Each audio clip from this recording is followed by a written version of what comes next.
तान्त्रिक योग र दिव्य शक्तिका निपुण घोड तथा पौडीका राजा एका बिहानै आफ्नो तन्त्र विद्याबाट नित्य कर्मको लागि दक्षिणको काशीमा पुग्नुहुन्थ्यो। त्यसै ठाउँमा खड्गी परिवारकी नयाँ अर्थात् रुक्मणी हरेक दिन आफ्नो सुँगुरलाई चावल पाउन आउँथे। एक दिन यसै क्रममा रुक्मणीले ध्यानमा बसिरहेको राजालाई देख्न पुग्छिन्।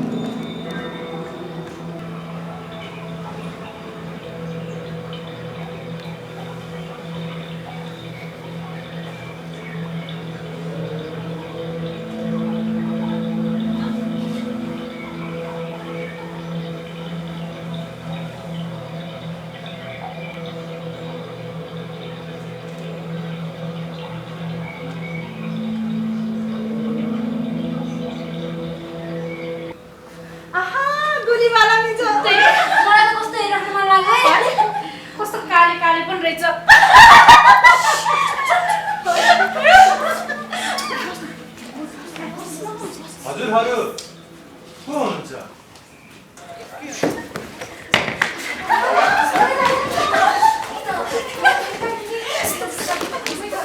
मात्र होइन रहेछन्, यहाँका त प्रजाहरू पनि केही रमाइला रहेछन्। ए भनेपछि तपाईँ चाहिँ राजा? अनि तपाईँलाई त आजभन्दा अगाडि मैले यहाँ कहिले देखेको थिइनँ त?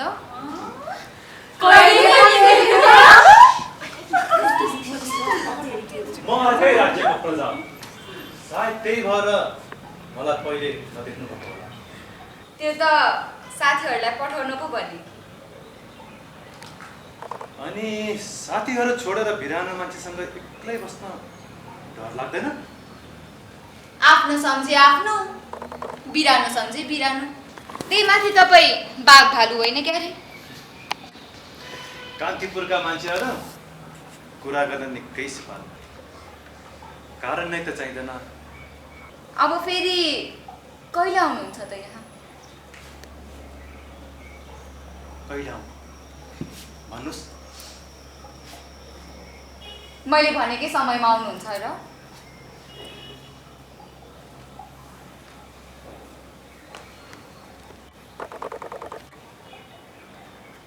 भनी त हेर्नुहोस्।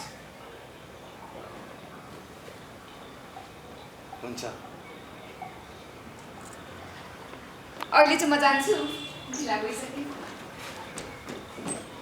यो हामीले बजार कला कुञ्ज ले चाहिँ यो आयोजना गरेर उसको प्रोडक्सनमा चाहिँ हामीले सांस्कृतिक नाटक पचले भैरव हामीले मञ्चन गरिरहेका छौँ। कार्तिक 25 देखि मङ्सिर 4 गतेसम्म। विशेष गरी काठमाडौँको चाहिँ बागमती सभ्यताको विकास सँगसँगै यो पचली भैरवको चाहिँ यो संस्कृति संस्कार र यसको जात्रा पर्वहरूसँग यससँग जोडेर आउँछन्। र योसँग चाहिँ वास्तवमा चाहिँ यो पचले भैरवको चाहिँ कसरी यहाँ आएर चाहिँ भैरव भए, यहाँ कसरी आएर सिद्ध भए, कसरी जात्राहरू चाहिँ सञ्चालनमा आए भन्ने कुराहरूलाई चाहिँ हामीले देखाउनको लागि चाहिँ यो यसको बारेमा चाहिँ बुझाउनको लागि चाहिँ हामीले यो नाटक चाहिँ गरेका हौँ हामीले।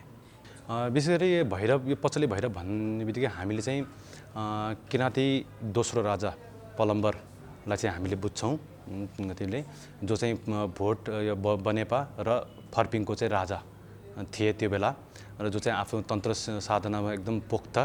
उहाँ चाहिँ आफ्नो तन्त्र साधनामा चाहिँ दिनभरि त्यहाँ राजकाज चलाइसकेपछि साँझपख चाहिँ यो काठमाडौँको जुन अहिले हाल बागमती र विष्णुमती को चाहिँ सङ्गम भएको यो क्षेत्र पचली क्षेत्रमा चाहिँ आएर चाहिँ पञ्चलिङ्गेश्वर धाममा चाहिँ आएर उहाँ चाहिँ ध्यानमा बस्ने, तप गर्नुहुन्छ। त्यही क्रममा चाहिँ उहाँको चाहिँ यहाँ स्थानीय एकजना चाहिँ खड्गी परिवारकी एकजना महिलासँग चाहिँ उहाँको देखादेखि हुन्छ, भेट हुन्छ, प्रेम हुन्छ, होइन, सम्बन्ध अगाडि बढ्छ। त्यही कुरालाई चाहिँ हामीले अगाडि यसमा चाहिँ देखाउन खोजेको हौँ, जसमा चाहिँ पात्रको रूपमा चाहिँ स्वयं राजा जो पचले भैरव भए, जो चाहिँ त्यो महिला त्यसको नाम चाहिँ रुक्मणी भनेर हामीले हेर्छौँ। र अर्को चाहिँ उहाँसँग चाहिँ सम्बन्धित दुईजनाको चाहिँ सम्बन्धबाट जन्मेका छोरा जसलाई चाहिँ हामीले पछि कालान्तरमा चाहिँ एउटा मुस्का गणेश भनेर हामीले चिन्छौँ। र त्यससँगै चाहिँ रुक्मणीको आमा, परिवार र अरू चाहिँ छरछिमेकहरू, स्थानीयहरू चाहिँ हामीले त्यसरी चाहिँ गरेर टोटल हामी 11 जना चाहिँ पात्रहरू हामी यसमा चाहिँ राख्छौँ। वास्तवमा चाहिँ हामी बजार कला कुञ्जबाट चाहिँ विभिन्न यो समयदेखि लामो समयदेखि चाहिँ हामीले हाम्रो कला संस्कृतिको संरक्षण प्रवर्धन उत्थानको लागि चाहिँ हामीले काम गर्दै आइरहेको हो। यो सँगसँगै हामीले चाहिँ हाम्रो चाहिँ यो सांस्कृतिक र यो चर्या नृत्यहरू बाजागाजाहरू पनि हामीले प्रशिक्षण दिने प्रदर्शन गर्ने कामहरू पनि हामीले गर्दै आएको हो। र सँगसँगै अहिले चाहिँ त्यो संस्कृति त्यो संस्कारभित्र पछाडि को चाहिँ अरू जस्तै कथा वस्तुहरू त्यसभित्रको त्यो संस्कृति कसरी चाहिँ सृजना भएर आए भन्ने कुराहरू अझ पनि हामीले बुझाउनुपर्छ भन्ने हिसाबले पनि हामीले सोचेर चाहिँ त्योसँग सम्बन्धित चाहिँ कथालाई चाहिँ हामीले नाटक माध्यमबाट चाहिँ हामीले यो चाहिँ ल्याउने प्रयासहरू गरिरहेको हो। त्यसको चाहिँ एउटा ज्वलन्त उदाहरण अहिले यो पचली भइरहेको यो चाहिँ नाटक चाहिँ हो। यसमासँग चाहिँ जोडेको जस्तै अब यसमा चाहिँ नाटकमा पनि हामीले यो समुदायसँग जोडेका विभिन्न जस्तै नृत्यहरू सङ्गीतहरू यहाँ चाहिँ संस्कार सभ्यताहरू यहाँ चाहिँ भाषाहरू हामीले चाहिँ यहाँ चाहिँ देख्न सक्छौँ। त्यसले चाहिँ एउटा कसै मान्छेहरूसँग पनि यो समुदायहरू यसरी बस्दो रहेछ यसरी चाहिँ हुँदो रहेछ यो जात्राहरू यसरी चल्दो रहेछ भन्ने चाहिँ त्यो भावहरू त्यो झल्कोहरू चाहिँ यहाँ हामीले देखाउन खोजेका हौँ। जसको कारणले चाहिँ मान्छेहरूले त्यो प्रति चाहिँ अलिकति चाहिँ अझ उजागर होस् उनीहरूलाई त्योसँग चाहिँ अलिकति उनीहरूलाई नजिकियोस् भन्ने हिसाबले। वास्तवमा यो मञ्च र मञ्चसँग यो जोडिने सबै कुराले भनेको चाहिँ कला संस्कृति संरक्षणको लागि चाहिँ महत्त्वपूर्ण चाहिँ भूमिका यसले खेल्छ। कला संस्कृति मात्र नभइकन यो समाजको एउटा चाहिँ चित्रणको रूपमा समाजको एउटा ऐनाको रूपमा चाहिँ यसले चाहिँ कामहरू गरिरहेको हुन्छ। यसले चाहिँ हामीले किनकि यहाँ मञ्चमा भनेको जे देखाएँ जस्तै यहाँ आउने दर्शकहरूले पनि त्यो कुरालाई चाहिँ आफ्नै चाहिँ फिल गर्छन् त्यो अपनत्व लिन्छन् त्यो आफै चाहिँ त्यहाँ भइरहेको जस्तो त्यो महसुस गरिरहेको चाहिँ हुन्छन्।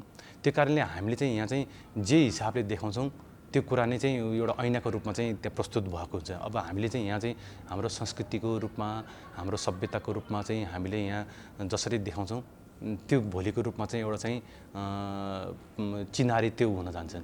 त्यही कारणले चाहिँ कुनै पनि चिजको चाहिँ एउटा चाहिँ हामीले प्रवर्धन गर्नको लागि या त्यसलाई चाहिँ प्रमोट गर्नको लागि त्यसलाई चाहिँ वास्तवमा एउटा चाहिँ प्रचार गर्नको लागि चाहिँ भनेको यो मञ्च चाहिँ बडो महत्त्वपूर्ण हुन आउँछ। हुन त यो कोभिडको जुन यो कहर आयो यो अगाडिसम्म चाहिँ यस थिएटरको चाहिँ एउटा राम्रो चाहिँ यसले चाहिँ एउटा चाहिँ बाटो भइरहेको थियो। यसले धेरै कलाकारहरूलाई जन्माइरहेको थियो यसले अनि यसमा चाहिँ भविष्यहरू धेरैले देखिरहेको थियो। तर यो कोभिडले चाहिँ हुन त धेरै कुरालाई चाहिँ यसले चाहिँ असर पुर्यायो। त्यो मध्येमा चाहिँ यो कलासँग जोडेका चाहिँ क्षेत्र त्यसमाथि पनि यो नाटक क्षेत्र थिएटरलाई चाहिँ धेरै नराम्रोसँग यसले चाहिँ पछारेको छ। यसले तापनि यसमा चाहिँ कस्तो छ नि अब हामी थिएटर कलाकारहरू भनेको एउटा चाहिँ सङ्घर्ष गर्ने चाहिँ एउटा चाहिँ बानी बसिसकेको हुन्छौँ हामी। त्यही कारणले यो 2 वर्षसम्म हामीले धेरै साथीहरूले चाहिँ सङ्घर्ष गरिरहे र अब अहिले चाहिँ आएर चाहिँ केही चाहिँ माहौल स्थिति चाहिँ सामान्य भइरहेको क्रममा चाहिँ हामीले पुनः चाहिँ यसलाई चाहिँ उठाउनुपर्छ भन्ने हिसाबले चाहिँ हामी चाहिँ अरू साथीहरू सबैजना चाहिँ अहिले उठिरहेको कामहरू अगाडि बढाउने प्रयासहरूमा चाहिँ लागिरहेको चाहिँ हामी छौँ। त्यही एउटा चाहिँ उदाहरण हामी पनि अहिले चाहिँ यही क्रममा चाहिँ छौँ। अब चाहिँ एउटा जोस नयाँ जोस फेरि आएको छ जस्तै चाहिँ सायद हिजोको अवस्थासम्म चाहिँ फेरि पुऱ्याउला कि भन्ने चाहिँ त्यही हिसाबमा त्यही लयमा चाहिँ साथीहरूलाई चाहिँ जम्मा पारेर चाहिँ यसले चाहिँ फेरि एउटा उचाइमा चाहिँ पुर्याउन सकिन्छ कि भन्ने हिसाबले चाहिँ त्यो सोचले त्यो दृढ विश्वासले चाहिँ अगाडि बढिरहेको छ अहिले।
खाली टोले जे आछन् जोडु छुटो लाछन् त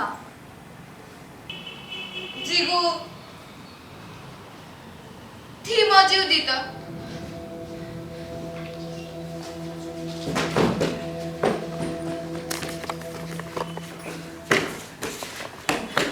पुलिस जिल्ला फाटे जगो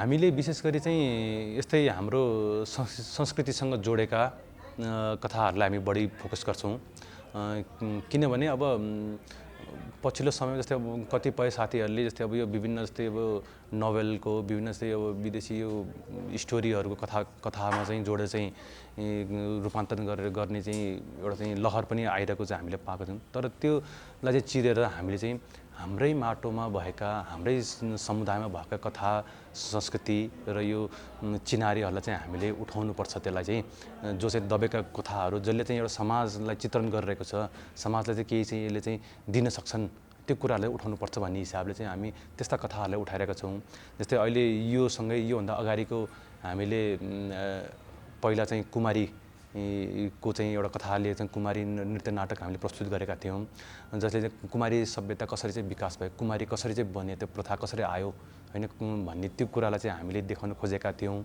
त्योभन्दा अगाडि हामीले जस्तै नाम सङ्गीति यो भगवान् बुद्धको चाहिँ एउटा दर्शनमा चाहिँ हामीले त्यो नाटक तयार पारेका थियौँ यस्तै यस्तै चाहिँ हामीले चाहिँ यो एउटा चाहिँ सांस्कृतिक नाटकहरू चाहिँ हामी गर्ने गर्छौँ धेरै नै परिवर्तन आएको छ यो समय परिवर्तनसँगै त्यो बेला जस्तै म बाल्यकाल हुँदाखेरि जस्तै बुवाहरूको चाहिँ मैले त्यो नाटक हेर्थेँ त्यो बेला बज्र होटेलमा चाहिँ चल्थ्यो त्यो बाहेक छिटफुट चाहिँ जस्तै हाम्रो यो टोलतिर चोकतिर डबलीहरूतिर पनि कहीँ कतै जस्तै नाटकहरू चाहिँ मञ्चन हुन्थ्यो ख्याली भनेर भन्थ्यौँ हामी त्यो बेला होइन यो चाहिँ हाम्रो गाईजात्रातिर त्यस्तो बेला पनि देखाउँथ्यो त्यो बाहेक जस्तै अरू सरल नाटकहरू पनि कहीँ कतै देखिन पाइन्थ्यो त्यो बेला तर त्यो बेला चाहिँ नाटक गर्ने त्यो चाहिँ व्यक्तिहरूको त्यो समूहको चाहिँ सङ्घर्ष धेरै हुन्थ्यो त्यो नाटकबाट चाहिँ जस्तै जीविका चलाउनु भनेको धेरै मुस्किल थियो धेरै त्याग त्यति गर्नुपर्ने सङ्घर्ष त्यति गर्नुपर्ने होइन तापनि त्यसमा त फेरि आर्थिकको चाहिँ समस्याहरू धेरै आउने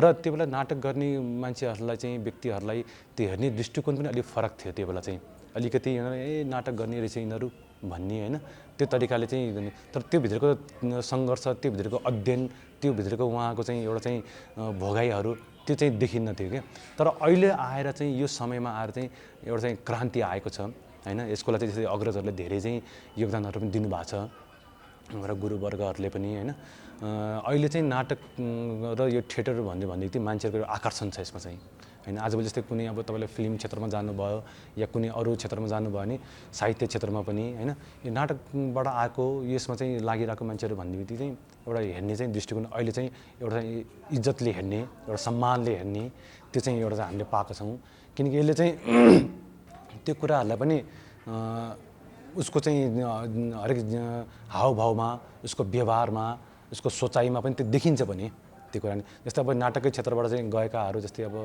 फिल्म क्षेत्रमा हेर्नुभयो भने कतिपय जस्तै धेरै उचाइमा पुगेकाहरू छन् धेरै जस्तै अब काम राम्रो गर्न सकेकाहरू छन् त्यही कारणले त्यो क्षेत्रमा जाने नाटकको थिएटरको ब्याकग्राउन्डबाट आउने भन्ने बित्तिकै उहाँलाई सहज रूपमा चाहिँ त्यो स्वीकार्न चाहिँ त्यो एउटा चाहिँ वातावरण चाहिँ अहिले बनेको छ विशेष गरी जस्तै अब हामीले कथाहरू जस्तै अब सुरु गर्दाखेरि मोटामोटी लगभग चाहिँ वर्ष दिन जति चाहिँ लाग्न आउँछ जस्तै अब यही पचले भैरवको हामीले अब एउटा उदाहरण लियो भने पनि हामीले लगभग चाहिँ 7-8 महिना जति यसमा चाहिँ एउटा चाहिँ अनुसन्धान एउटा अध्ययनमै चाहिँ हाम्रो बित्यो अनि त्यसपछि चाहिँ त्यसलाई चाहिँ हामीले रूपान्तरण नाट्यमा चाहिँ रूपान्तरण गर्दाखेरिदेखि लिएर अनि यो चाहिँ किनकि योसँग एउटा नृत्यहरू पनि धेरै जोडेको संस्कृति जोडेको भएकोले सबै साथीभाइलाई त्यो ल्याएर सिकाउँदाखेरि त्यो गर्दाखेरि हाम्रो 1.5 वर्ष लगभग चाहिँ यसमा चाहिँ लाग्यो यो जस्तै चाहिँ हामीले अघिल्लो नाटकहरू गर्दाखेरि पनि लगभग चाहिँ हाम्रो त्यस्तै नै 7-8 महिना जति लागिरहेको अवस्था छ किनकि अब अरू नाटकमा पनि लगभग चाहिँ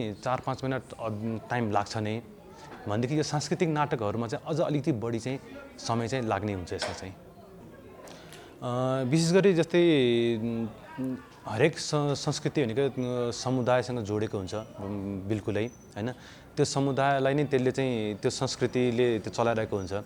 हामीले अब यस्तो कुरा गर्दाखेरि चाहिँ हामीले अध्ययन गर्ने क्रममा पनि त्यो कुराहरू हामीले चाहिँ बुझ्दै जाँदाखेरि यसलाई चाहिँ कसरी चाहिँ यसले मान्छेले लिइरहेको हुन्छन् भन्ने कुरा हामी पहिला त्यसमा अध्ययन गर्छौँ।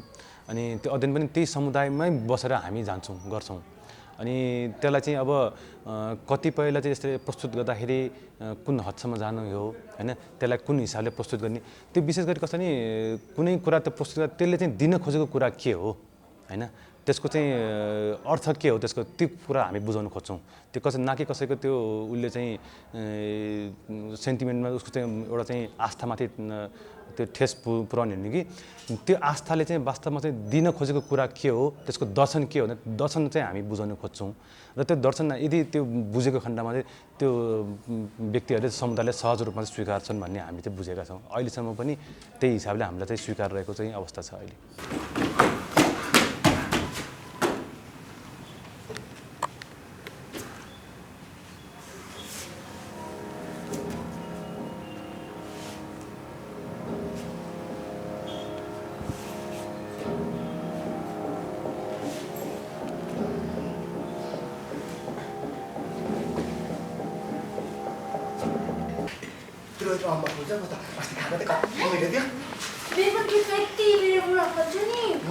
हाम्रो पनि कति धेरै खेत छ नि।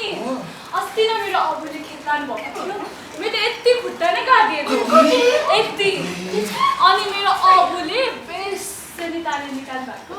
अनि त्यस पछाडि त मेरो अबुले बुई गरेर घरसम्म लानु भएको नि। म पनि मेरो अबुलाई मलाई बुई गरेर लानु भन्छु। तिम्रो अबु हुनुहुन्छ?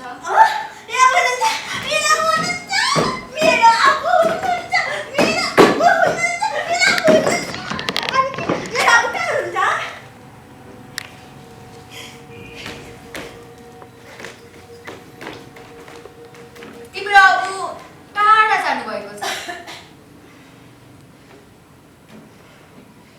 चाँडै आउनु।